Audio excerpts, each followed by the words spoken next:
بسم الله الرحمن الرحيم. لقد سمع الله قول الذين قالوا إن الله فقير ونحن أغنياء سنكتب ما قالوا وقتلهم الأنبياء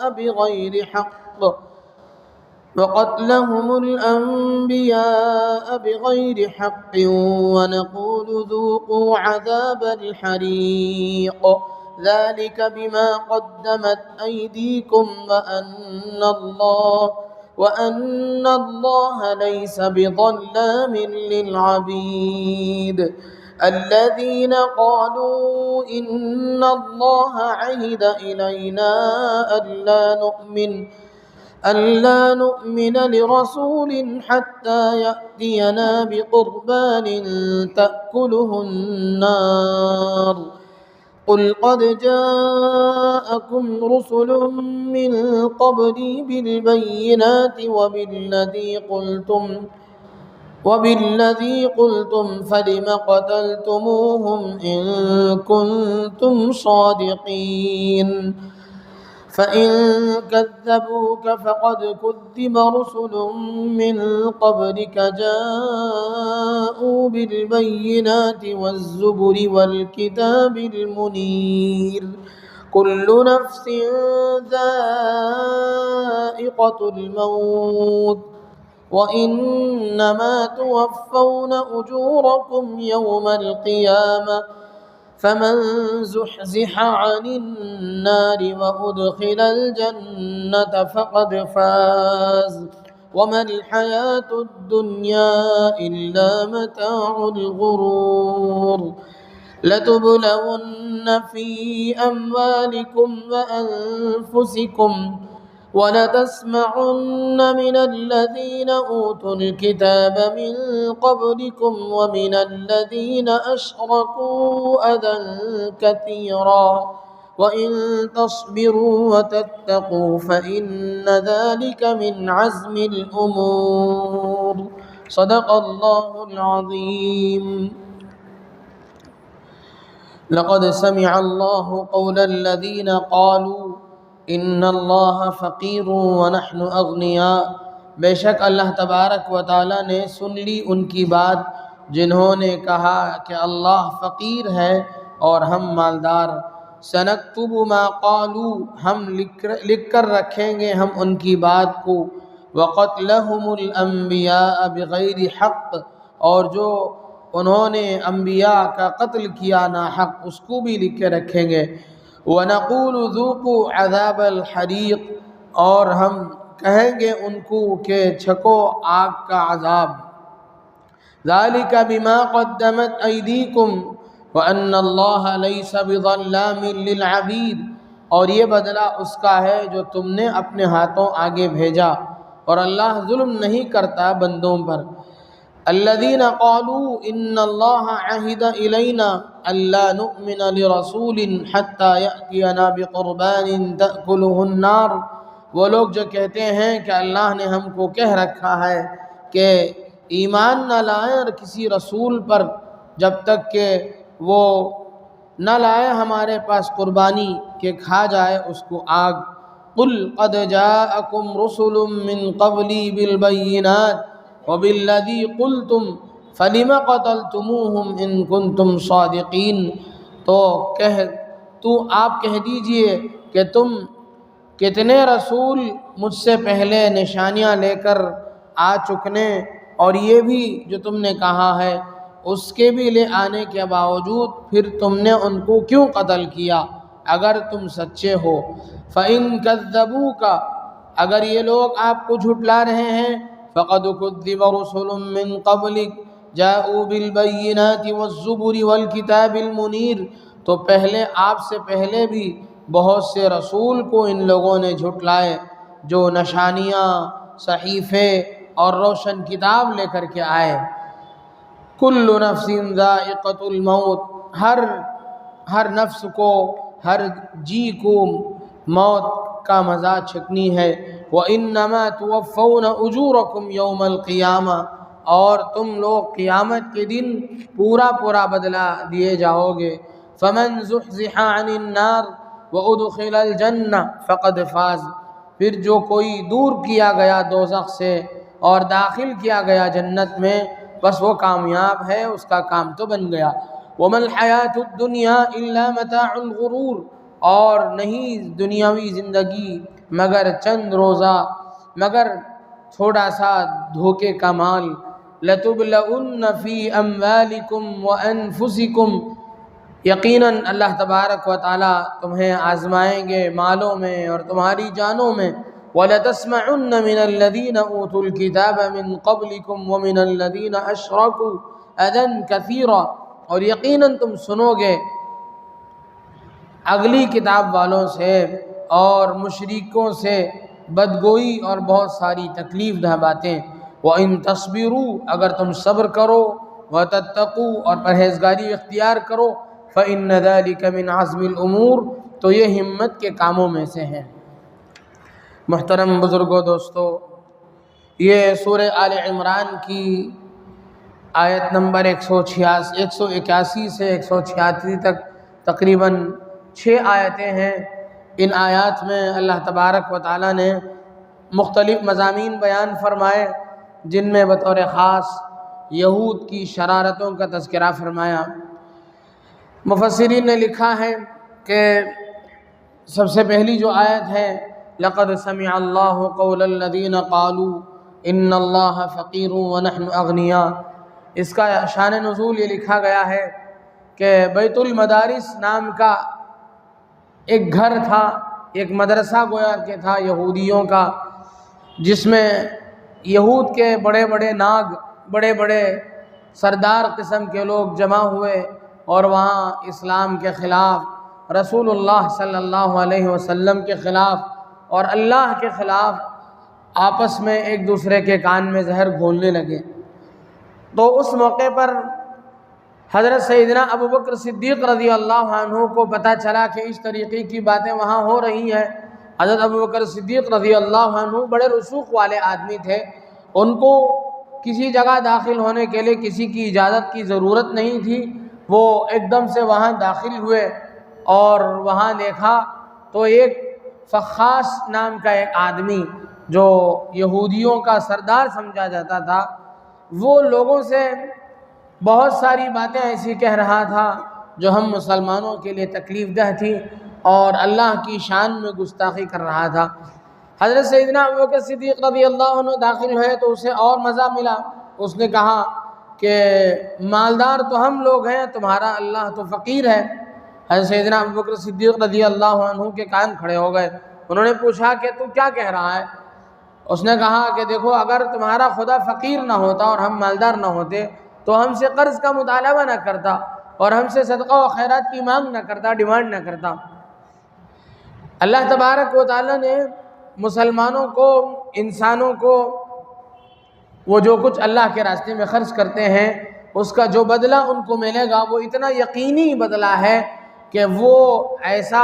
یقینی طور پر ان کو ملے گا جیسا کہ قرض واپس کیا جاتا ہے۔ اگر کوئی آدمی کہیں سے ادھار پیسے لے لے، قرض لے لے، تو جس طریقے سے وہ اپنے ذمے ضروری سمجھتا ہے کہ اس لی ہوئی قرض کی رقم کو واپس کرنا میرے اوپر فرض ہے، میرے اوپر ضروری ہے، اسی طرح اللہ تبارک و تعالیٰ نے بندوں کے اچھے اعمال کے بدلے ہیں، ان کا جو اجر ہے اس کا واپس کرنا اللہ نے اپنے اوپر اتنا لازم کر لیا، اور اس کا ملنا ان لوگوں کے لیے، نیکوکاروں کے لیے اس کا اجر کا ملنا یقینی ہے۔ اس بات کو بتانے کے لیے اللہ تبارک و تعالیٰ نے اس نیکی اور اس کے اجر کو قرض سے تعبیر فرمایا، لیکن دشمنوں نے، یہودیوں نے اسے ایک ہتھیار کے طور پر استعمال کر کے اللہ کے خلاف بولنے کے لیے اس لفظ کو استعمال کیا کہ تمہارا قرضہ تو، تمہارا اللہ تو ہم سے قرضہ مانگتا ہے۔ من ذا الذی یقرض اللہ قرضا یقرض اللہ قرضا حسنا، کون ہے وہ اللہ کو اچھا قرض حسنہ دے گا؟ تو اللہ تعالیٰ تمہارا خدا ہم سے قرض مانگ رہا ہے، اور تمہارے رسول تو کہتے ہیں کہ سودی لین دین منع ہے، لیکن تمہارا خدا یہ کہتا ہے اور تمہارے رسول صلی اللہ علیہ وسلم یہ کہتے ہیں کہ تم اللہ کو دو، اللہ تعالیٰ تمہیں زیادہ دیں گے، تو سود ہو گیا۔ تو اس طریقے کی باتیں کہنے لگا۔ حضرت سیدنا ابو بکر صدیق رضی اللہ عنہ بہت جمالی طبیعت کے آدمی تھے، ان کے اندر جلال، غصہ، طیش یہ سب چیزیں نہیں تھیں، بہت نرم مزاج اور نرم طبیعت کے مالک تھے، لیکن دین کے مسئلے میں کبھی ان کو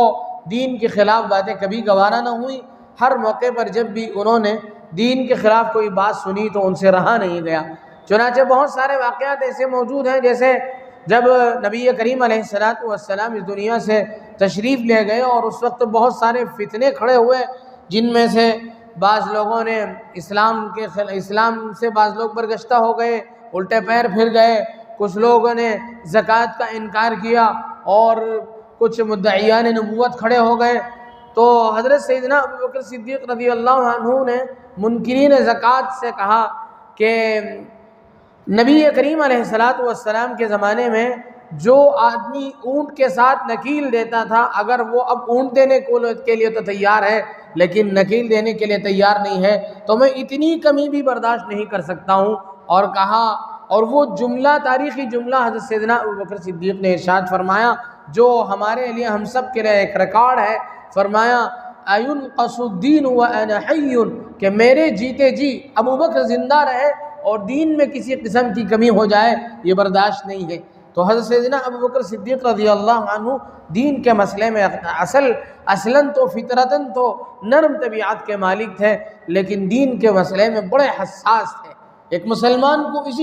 اسی طرح ہونا چاہیے کہ وہ اپنی نرم طبیعت کے باوجود، اپنے نرم خوئی کے باوجود، اپنے اندر ہر طرح کا جمال رکھنے کے باوجود جب دین کا مسئلہ آ جائے تو اس کے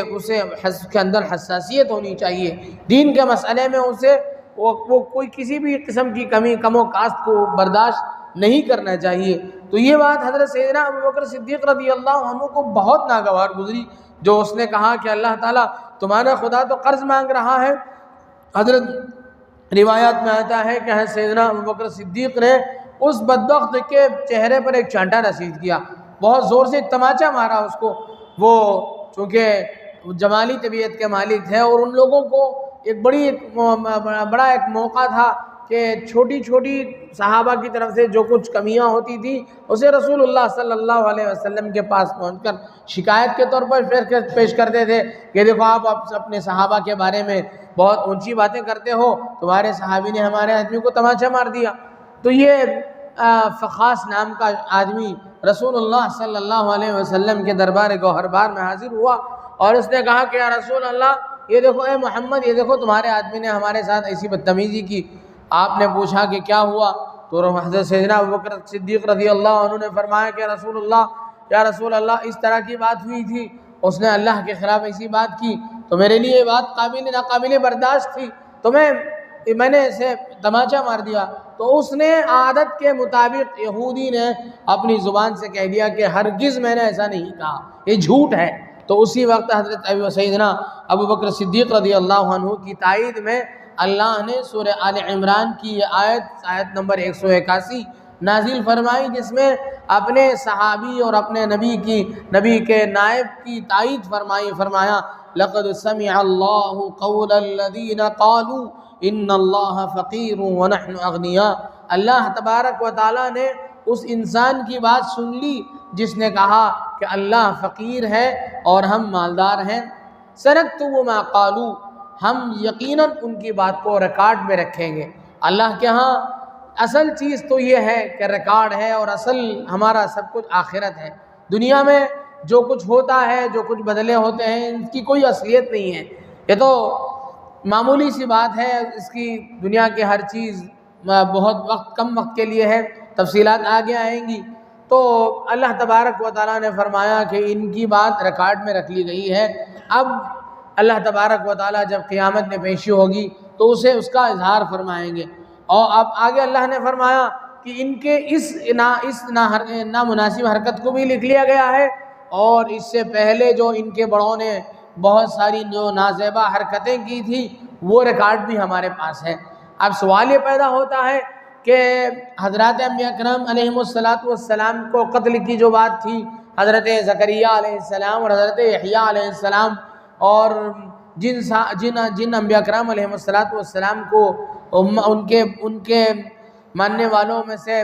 ان کے زمانے کے جو نہ ماننے والے نافرمان لوگ تھے انہوں نے قتل کیا، تکلیف پہنچائی، تو وہ بہت پرانی بات ہے، اب کی بات تو نہیں۔ تو مفسرین کہتے ہیں کہ کسی غلط بات پر راضی رہنا بھی اس غلطی کے کرنے کے برابر ہے۔ جس طرح یہ لوگ یہودی تھے، ان لوگوں نے اسلام قبول نہیں کیا اور اپنے آباء و اجداد کے کاموں کو انہوں نے اچھا سمجھا، بڑوں نے جو بھی کیا ہے اس کی پیروی اس کا مطلب یہ ہے کہ انہوں نے اپنے بڑوں کے کام کی تحسین کی، تو یہ بھی ان کے کاموں میں گویا کہ داخل ہو گئے۔ اس لیے اللہ تبارک و تعالیٰ نے ان کے بڑوں کے کام کو بھی ان کے حق میں شمار فرمایا۔ وَقَتْلَهُمُ الْأَنْبِيَاءَ بِغَيْرِ حَقٍّ، ناحق جو انہوں نے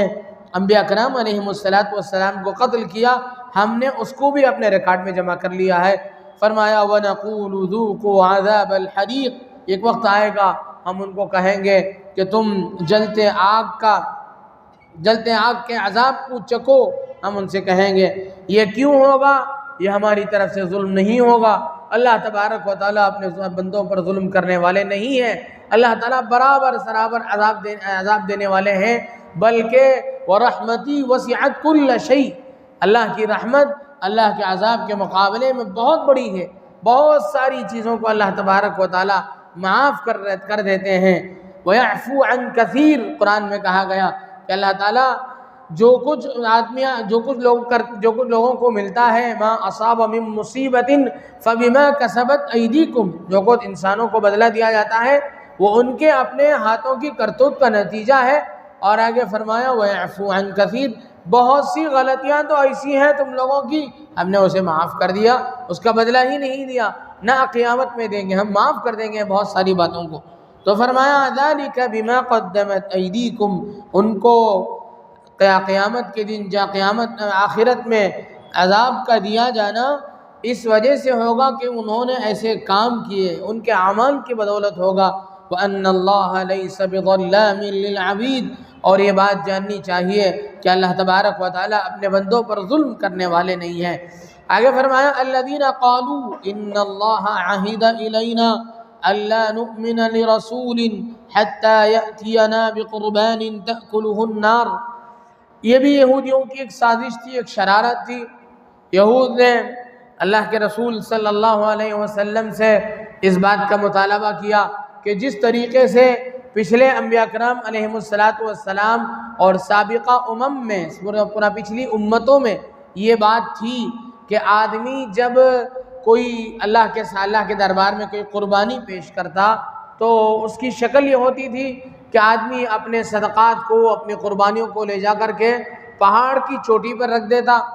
آسمان سے آگ آتی اسے کھا کر ختم کر دیتی، جس کے ذریعے سے یہ معلوم ہوتا تھا کہ اس کی قربانی قبول ہو گئی ہے، اور جس کی قربانی قبول نہ ہوئی اس کی علامت یہ ہوتی تھی کہ آسمان سے آگ آ کر کے نہیں کھاتی تھی، ویسے ہی چھوڑ دیتی تھی۔ تو اسی وقت اس کی قبولیت اور عدم قبولیت کا اظہار ہو جاتا تھا۔ ایک طرف سے تو یہ اس وقت بندے کے اعمال کی دل شکنی ہوئی، اور دوسری طرف یہ ہے کہ وہ چیز ویسے ہی ختم ہو گئی، اس کا ظاہری طور پر امت کو، بندوں کو کوئی فائدہ نہیں ہوا۔ اللہ تبارک و تعالیٰ نے اس امت کے ساتھ احسان فرمایا کہ اللہ نے یہاں اس امت میں ایک امت محمدیہ کے لیے ایک سسٹم قائم فرمایا کہ تأخذ من اغنیائہم وتؤد الی فقرائہم، اللہ کے نبی صلی اللہ علیہ وسلم کو حکم دیا گیا کہ آپ مالداروں، اپنے امت کے مالداروں سے لیجئے اور اپنے امت کے غرباء کو دیجئے۔ صدقہ ہے، زکوٰۃ ہے، قربانی ہے، جتنی مالی عبادتیں ہیں ساری چیزیں مالداروں سے لی جاتی ہیں، غریبوں کو دی جاتی ہیں۔ مالدار کی زکوٰۃ بھی ادا ہو گئی، مالدار کا صدقہ بھی ادا ہو گیا، مالدار کی قربانی بھی ادا ہو گئی، اور غریب کا گھر بھی آباد ہو گیا۔ یہ خصوصیت امت محمدیہ علی صاحبہ الصلاۃ والتسلیم کے ساتھ خاص ہے، لیکن ان لوگوں نے اسے ایک بہانہ بنایا اور اسے ایک ہتھیار کے طور پر استعمال کیا کہ پہلے زمانے میں جو ہوتا تھا اگر وہ اب ہوگا تو ہم تسلیم کریں گے ان کو نبی، اب چونکہ ایسا نہیں ہو رہا ہے تو ہم ان کو نبی حضرت محمد الرسول اللہ کو نبی تسلیم ہم نہیں کر سکتے ہیں۔ تو اللہ تبارک و تعالیٰ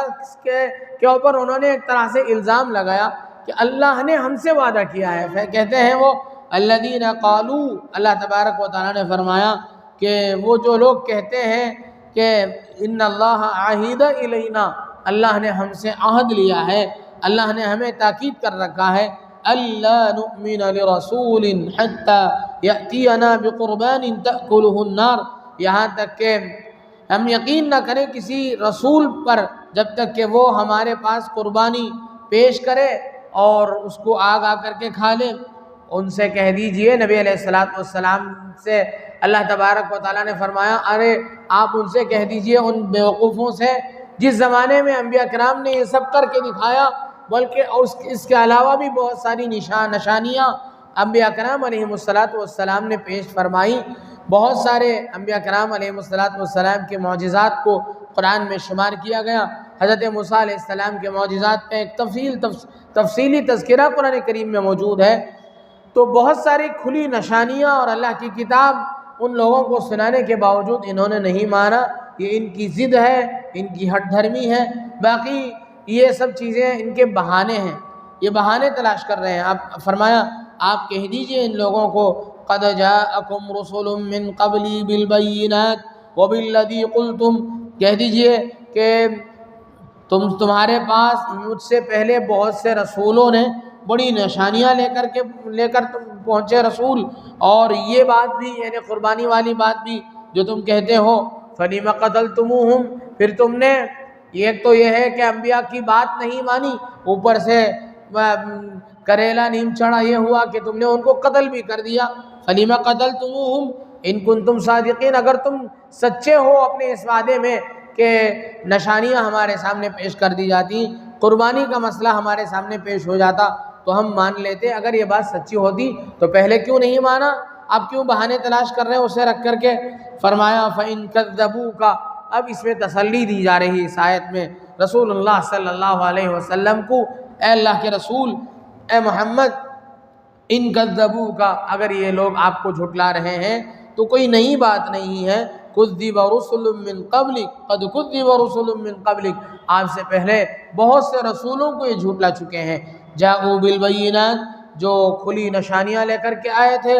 والزبر، اور صحیفے لے کر کے آئے تھے، والکتاب المنیر، اور روشن کتاب اور دلائل لے کر کے آئے تھے۔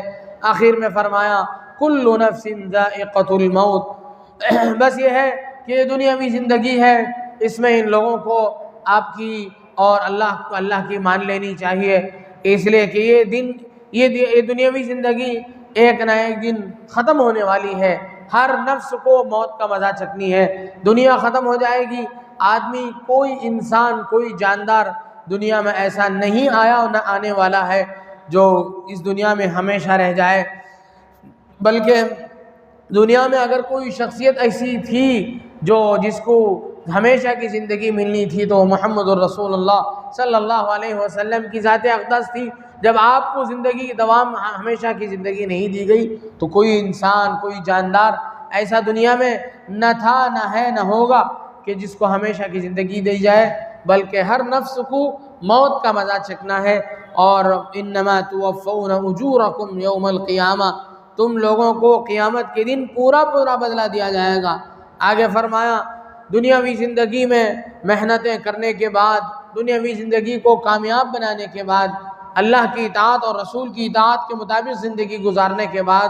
اگر تمہیں جہنم سے چھٹکارا مل جائے، جنت کا داخلہ تمہیں مل جائے تو یہ سب سے بڑی کامیابی ہے۔ آدمی مال والے سمجھتے ہیں کہ مال ہمارے ہاتھ آ گیا ہم بڑے کامیاب ہو گئے، حکومت اور سلطنت والے سمجھتے ہیں کہ ہمارے ہاتھ میں حکومت و سلطنت ہے، ہم جو چاہے کر سکتے ہیں، ہم کامیاب لوگ ہیں۔ نہیں، اللہ کہتا ہے یہ سب کامیابیاں کچھ نہیں، دنیا کی نہ راحت ہمیشہ کی ہے، نہ پریشانی ہمیشہ کی ہے، سب ختم ہونے والی ہے۔ شیخ سعدی شیرازی رحمۃ اللہ علیہ فرماتے ہیں کہ دنیاوی زندگی بہت چھوٹی اور مختصر زندگی ہے، دوران بقا چون باد صحرا بگذشت، دنیاوی زندگی کا جو دور ہے وہ جیسے جنگل کی ہوا چلتی ہے اس طریقے سے گزر جانے والی ہے، ادھر سے ہوا چلی اور ادھر ختم ہو گئی۔ دوران بقا چون باد صحرا بگذشت، تلخی و خوشی و زشت و زیبا بگذشت، یعنی تلخیاں آئیں گی، کڑواہٹ آئیں گے، زندگی میں بہت ساری پریشان کن حالات آئیں گے، یہ بھی گزر جائیں گی۔ تلخی و خوشی کا موقع بھی آئے گا، یہ بھی گزر جائے گا، اور برائیاں ہوں گی، زشت ہوگا، یہ بھی ختم ہو جائے گی، زیبا خوشحالی ہوگی، اچھی چیزیں دیکھنے کو ملیں گی، خوبصورت مکان دیکھنے کو ملے گا، خوبصورت گاڑیاں دیکھنے کو ملیں گی، لیکن یہ بھی ہاتھ سے چھوٹ کر کے ختم ہو جائیں گی۔ آگے حضرت شیخ سعدی فرماتے ہیں پنداشت ستم گر کے جفا برمن کرد برگردن او بیمان دو برما ابو گزشت۔ اگر کوئی ظالم کسی پر ظلم کرتا ہے اور یہ سمجھتا ہے کہ میں نے اس پر ظلم کیا، تو اس کی یہ بیوقوفی ہے، اس کی حماقت ہے، اس لیے کہ اس نے جو ظلم کیا ہے تھوڑی دیر مظلوم نے ظلم کو سہ لیا، اس کے بعد اس کی تکلیف ختم ہو گئی، اس لیے کہ دنیا کی زندگی اور اس کی راحت، اس کے آرام اور اس کی پریشانی سب ختم ہونے والی ہے، لیکن ہمیشہ ہمیشہ کے لیے اس ظلم کا وبال ظالم کے گردن پر رہ جائے گا۔ تو فرمایا من زحزح عن النار، جس کو جہنم کی آگ سے چھٹکارا مل جائے اور جس کو جنت کے داخلے کی سرٹیفکیٹ مل جائے، اصل کامیابی تو یہ ہے وما الحیات الدنیا الا متاع الغرور، عمر دنیا چند روزے بیشت نیز۔ فرمایا کہ دنیاوی زندگی چند دنوں سے بڑھ کر نہیں ہے، آخرش اندیشہ نابود نیز، آخر اس کا انجام ختم ہونے سے بڑھ کر کچھ نہیں ہے۔ انجام کیا ہے؟ بس ختم ہو جانا ہے دنیاوی زندگی کا۔ تو فرمایا اس دنیاوی زندگی میں مسلمانوں کے لیے کیا ہوگا، دینداروں کے لیے کیا ہوگا، لَتُبْلَوُنَّ فِي أَمْوَالِكُمْ وَأَنفُسِكُمْ، تمہیں آزمایا جائے گا، مالوں میں جانوں میں تمہاری آزمائش آئے گی، تمہارے مالوں کا نقصان ہوگا، کاروبار کے تمہارے دیکھا جائے گا باقاعدہ کہ مسلمان کس کاروبار کو لے کر کے چمک رہے ہیں،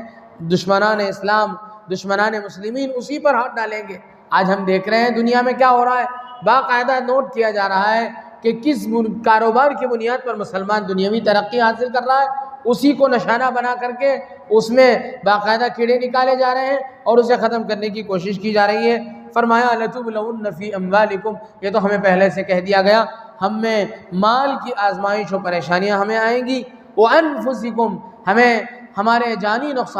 نقصان ہوگا، ہمارے لوگ قتل کیے جائیں گے، پریشان کیے جائیں گے، دھمکائے جائیں گے، ڈرائے جائیں گے، یہ سب جانی نقصانوں میں ہے۔ اور آگے فرمایا وَلَتَسْمَعُنَّ مِنَ الَّذِينَ أُوتُوا الْكِتَابَ مِنْ قَبْلِكُمْ وَمِنَ الَّذِينَ أَشْرَكُوا أَذًى كَثِيرًا، تمہارے سے پہلے جو اہل کتاب ہیں، یعنی وہ لوگ جن کو پہلے کتاب دی گئی تھی،